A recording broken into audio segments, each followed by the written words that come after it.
بسم اللہ الرحمن الرحیم نحمدہ ونصلی علی رسولہ الکریم اما بعد۔ حاضرین محفل اور اپنی مسند پر تشریف فرما حکم صاحبان، جمعیت علماء ہند کا نام ہندوستان کے ہر شخص کی زبان سے بار بار سنا جاتا ہے۔ جمعیت علماء ہند کیا ہے، اس کے بارے میں اپنے نونہال دوستوں کو کچھ بتانا چاہتا ہوں۔ جمعیت علماء ہند دارالعلوم دیوبند کی کابر اور علماء کرام کی قائم کردہ جماعت کا نام ہے۔ جمعیت علماء ہند سن 1919 عیسوی میں مولانا مفتی کفایت اللہ صاحب رحمہ اللہ، مولانا حفظ الرحمان صاحب رحمہ اللہ سیوہاروی اور شیخ الاسلام حضرت مولانا حسین احمد مدنی رحمہ اللہ جیسے چند علماء ہند کی رائے سے شیخ الہند مولانا محمود الحسن دیوبندی کی سرپرستی میں قائم ہوئی۔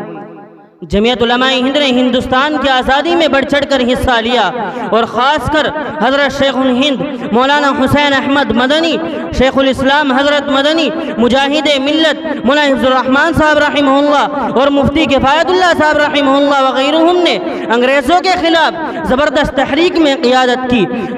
جمعیت علماء ہند کے بزرگوں نے سب سے پہلے آزادی کا نعرہ بلند کیا اور آزاد ہندوستان کا مطالبہ کیا۔ جمعیت علماء ہند نے انگریزوں کا بائیکاٹ کیا اور انگریزی فوج میں شرکت و حرام ہونے کا فتویٰ دیا۔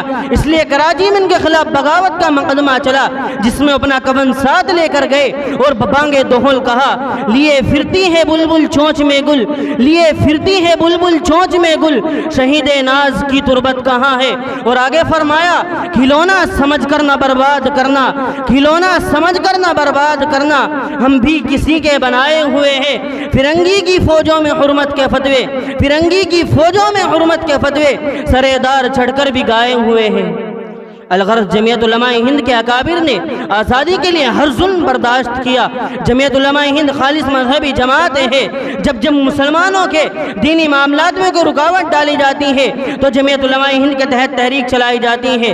جمعیت علماء ہند کے بزرگوں نے اس کو اتنا مضبوط بنا دیا کہ پوری دنیا میں جمعیت علماء ہند ہندوستان کے مسلمانوں کی سب سے مؤثر اور طاقتور تنظیم مانی جانے لگی۔ حضرت فدائے ملت کی سرگرم قیادت نے ہندوستان کے مسلمانوں کو متحد کیا۔ فسادات میں جمعیت علماء ہند نے مسلمانوں کی بے لوث خدمت کی، ان کی مدد کی اور ان کو اجڑنے کے بعد دوبارہ آباد کیا۔ سن 2002 عیسوی میں جب حضرت مولانا سید اسد مدنی رحمہ اللہ کو پیارے ہو گئے تو جمعیت علماء ہند کے صدر حضرت مولانا سید ارشد مدنی دامت برکاتہم نے جمعیت علماء ہند کے پلیٹ فارم سے مسلمانوں کے مسائل کو اٹھانا شروع کیا۔ ان کے دور میں سب سے بڑا کام یہ ہوا کہ مسلمانوں پر دہشت گردی کا جو الزام حکومت اور فرقہ پرستوں نے لگایا تھا اور مسلمان دہشت زدہ اور پریشان تھے، تو مولانا سید ارشد مدنی نے دامت برکاتہم نے ڈنکے کی چوٹ پر حکومت کو منہ توڑ جواب دیتے ہوئے کہا کہ مسلمان دہشت گرد نہیں بلکہ RSS اور فرقہ پرست دہشت گرد ہے، مسلمانوں کو جان بوجھ کر پھنسایا جاتا ہے۔ اس کا نتیجہ یہ نکلا کہ مسلمانوں کا خوف کم ہوا اور حکومت کو بھی ہوش آیا۔ قائد ملت حضرت مولانا سید ارشد مدنی دامت برکاتہم نے جمعیت علماء ہند کے صدر کی حیثیت سے بے گناہ گرفتار ہونے والے مسلم نوجوانوں کا مقدمہ لڑا، جس سے بہت سے مسلمان نوجوان جیل سے باعزت بری ہوئے اور ہو رہے ہیں۔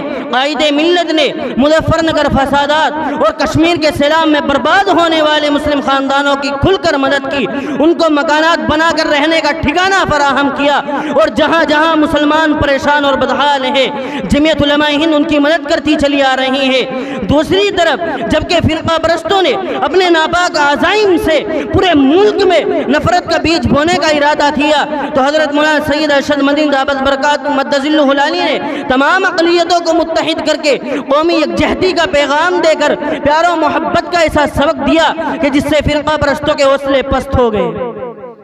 حضرات، جمعیت علماء ہند کی تاریخ بہت طویل ہے، اس کی خدمات بہت وسیع ہے۔ اس وقت جمعیت علماء ہند اپنے صدر محترم جناب حضرت مولانا سید ارشد مدنی دامت برکاتہم کی قیادت میں زبردست کارنامے انجام دے رہی ہے۔ اللہ تبارک و تعالی اس جماعت کو اور اس کے تمام خدام کو ہر طرح کی طاقت اور ہمت سے سرفراز فرمائے، آمین۔ وآخر دعوانا الحمدللہ رب العالمین۔ مساہم نمبر